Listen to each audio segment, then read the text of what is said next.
चलो चलते हैं अब हम लोग अपने निर्देशांक ज्यामिति के पहले क्वेश्चन के तीसरे सवाल में, क्योंकि पहला सवाल हमने आप लोगों को लगा करके बता दिया जो कि बहुत ही सरल था। और अब हम चाहते हैं कि हम लोग जो है तीसरा वाला क्वेश्चन करें, क्योंकि तीसरे वाले क्वेश्चन में बहुत ज़्यादा जो है थोड़ा दिक्कत करते हैं समझने में। तो हम चाहते हैं कि इस तीसरे वाले नंबर के सवाल को लगाया जाए। जैसे कि दे रखा है ए बी और माइनस ए माइनस बी, ये दो बिंदु दे रखे हैं। इन दोनों बिंदुओं के बीच की दूरी हमें पता करनी है।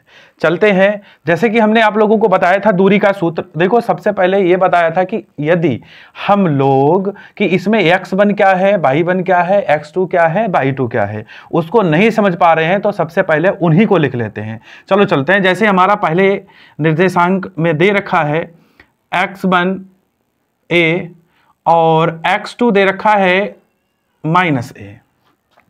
उसके बाद में हम लोग देख रहे हैं कि y1 दे रखा है b और y2 दे रखा है माइनस b। तो जिस तरीके से हमें दे रखे थे हमने क्या किया, उनको लिख लिया।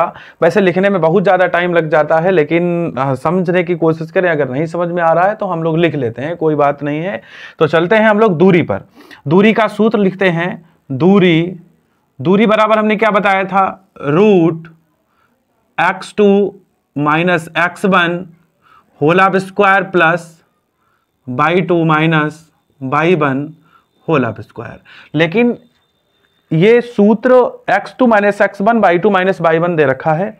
यदि हम लोग ये चाहते हैं कि x1 को पहले लिख ले, y2 को बाद में लिख दें, तो ऐसा भी कर सकते हैं। लेकिन जो हमें निर्देशांक दे रखे होंगे उन निर्देशांकों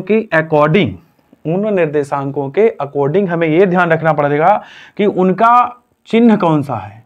यदि चिन्ह में गड़बड़ कर देंगे, चिन्ह में किसी प्रकार की हम लोग दिक्कत दिखा देंगे, तो वो सवाल x1 x2 में दिक्कत कर जाएगा। लेकिन हम लोग चाहते हैं कि इसी तरीके से लगाएं। अगर हमें कहीं पर जरूरत पड़ेगी तो हम x1 और x2 करके भी लगा सकते हैं, कोई दिक्कत नहीं होगी। तो जैसे देख रहे हैं इसमें x2 माइनस x1, तो x2 कितना दे रखा, x2 दे रखा था x2 माइनस ए और x1 ए। तो जो कि हमारे सवाल में ही पहले से ही सूत्र में ही दे रखा है माइनस, तो हमने माइनस लगाया। उसके बाद में क्या दे रखा, y2 माइनस y1, तो y2 कितना दे रखा है माइनस b और y1 कितना दे रखा है b। तो ये माइनस b हो जाएगा क्योंकि हमारे सूत्र में ऑलरेडी दे रखा है। अब हम लोग क्या करेंगे, देखेंगे यहाँ पे इनको कैलकुलेशन करेंगे। माइनस ए और माइनस ए ये हो जाएगा माइनस 2a का whole of square plus minus B और माइनस बी ये हो जाएगा माइनस 2b का होल ऑफ स्क्वायर।